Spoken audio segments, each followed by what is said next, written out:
Yeah, hi. Hello, everyone. My name is Eric Tran. I'm the managing partner of DH Capital, a Harmony lender in California. First of all, I want to say hello to all of you and thank you for your time. Today, I'm going to talk about the appraisal, the valuation process, not how do we come up with value, but how will we as a lender review the appraisal that you send in. A couple of things. There are three things that we will look at very carefully once we receive the appraisal. First thing first, Social, move to the first screen, please. Okay, first one, we have an appraisal in our hand. We're gonna look at the location. Where is the property? Why? Because bad memory lasts long. We want to know how this area was during the last Great Recession. Was it hit real hard, so, or was it withstand the recession real well? We all know very well city, area, county that was hit very hard the last time. Sacramento, Stockton, Inland Empire, Riverside, San Bernardino County. So with those areas, we tend to take a very conservative approach to valuation. Even though thing is getting hard, value increase, but still, we're gonna look at like how much value went down during the recession. 10%, 20%, 30%, or 40%. That's how we analyze our loan position. Push come to show during the worst time, will our loan be affected and by how much? The third thing we're going to look at is how is a foreclosed inventory in those areas right now? Is it still a lot, medium, or very low right now? Because if it's the foreclosed inventory still high, that means we will have a liquidity problem if we have to take and sell the property. So those area, when you submit the appraisal, if you can write a very detailed explanation of why you come up with the value. Um, Here are the com, recent com. Do not avoid the low com. Address the issue why it is low, bad condition, whatsoever, because we're gonna find out why there was this low com anyway. Do not just send appraisal and say, oh, Zillow say this, Redfin say this for this area. Once again, uh, if you can write a very detailed explanation why you come up with such a value, it would help a lot. And always address the low com. Do not avoid it. Uh, the next thing I want to talk about too is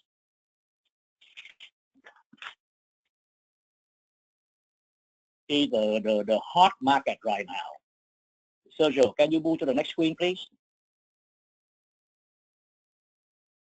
Okay, as all of us know, these days the market everywhere is getting hot, especially up north in the Bay Area. And what we're going to look at is why is it hot? Is it justifiable? A lot of area become hot right now just because value went down so much during the recession. So it just bounced back right now. Any sign of bubble on the horizon? Is a jump in value rational, justifiable or not? Compared to the last sale, is it increased 10%, 20% or more?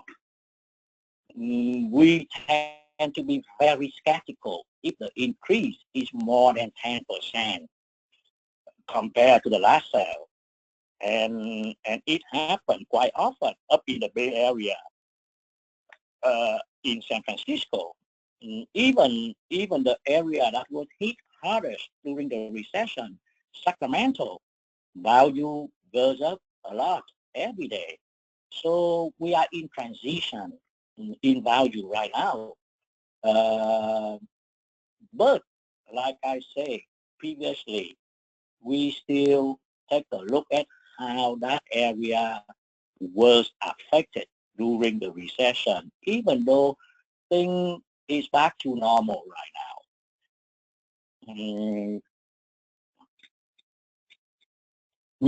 Another thing we're gonna look is the average time on the market. How long does this come was on the market? It was sold in 7 days, 14 days, a month, 3 months, 6 months. Was the listing price reduced during the listing period? And that's how we will pinpoint the valuation, the price. I saw some come that was sold for such a price, but it was on the market for like 6 months. The question I will ask is, why it's on the market for 6 months? What is the problem? What's going on in here? Those are the questions that we will ask. Because that reflects how far the market will go to accept the appreciation. We all know you price it right, you sell it fast. If it's on the market for more than 3 months, then there must be some issue with the value, with the selling price. So once again, if you see a big jump in value, write an explanation. Why so? No inventory, very low inventory. People is willing to pay more for the price. It doesn't mean we will accept that value, but at least it gives us some basis to come up to analyze and determine on the final value of the property. Like I say, we are in transition in value right now. So it's kind of hard.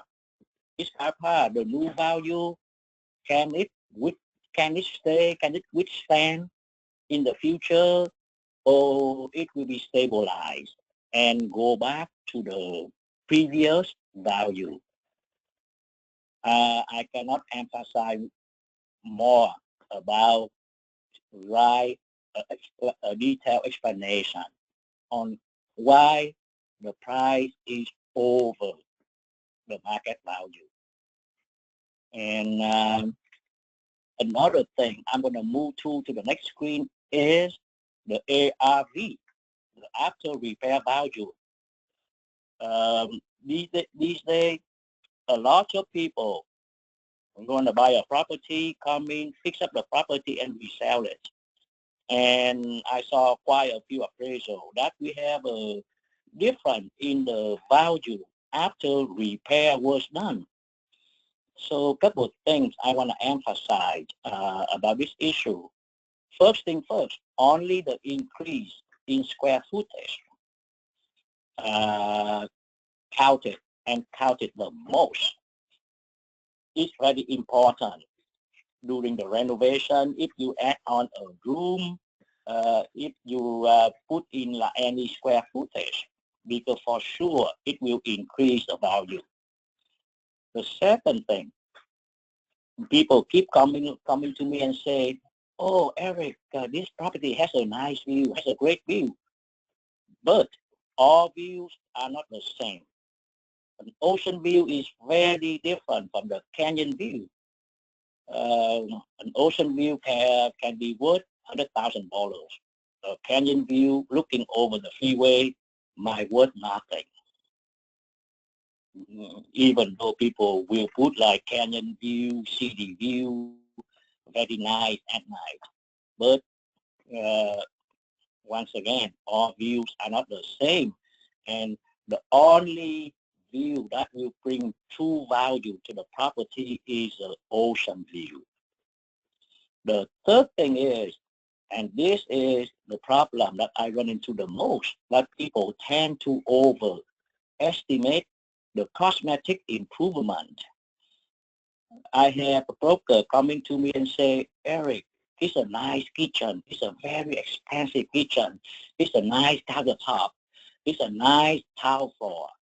But cosmetic improvement only help you to sell the property faster. It doesn't bring much value to the price. Of course, if you spend money on improvement, the value of the property will increase, but not as much as people will think. Not like the price will be $100,000 higher just because the seller put in a new cabinet, a new countertop.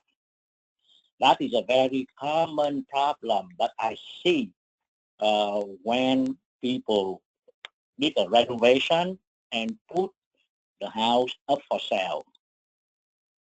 Those are the three main things that I want to talk today before I'm going to go to the Q&A part.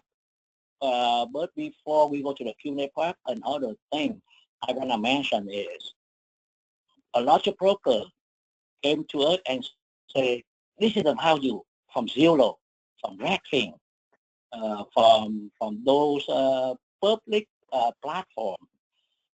We as a lender, all of us will look at Zillow. We will look at Redfin.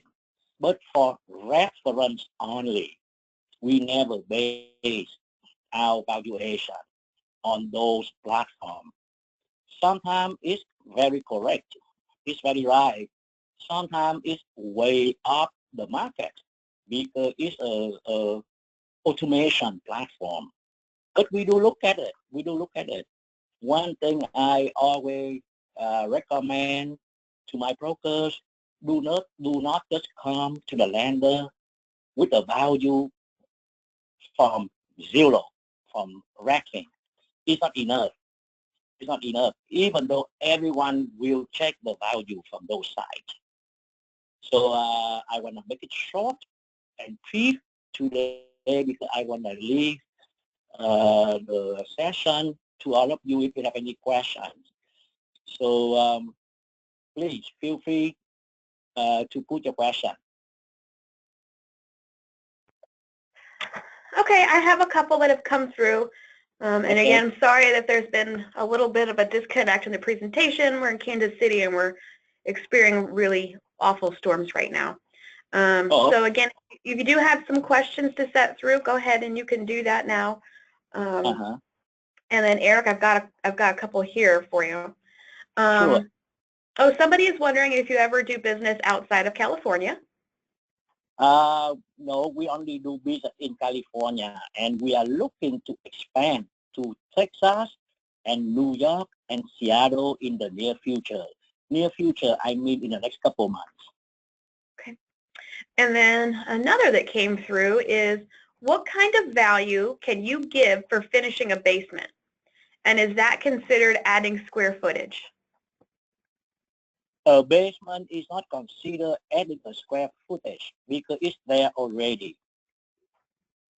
You know, so adding improvement to the basement, we consider it as a cosmetic improvement. Gotcha. Okay.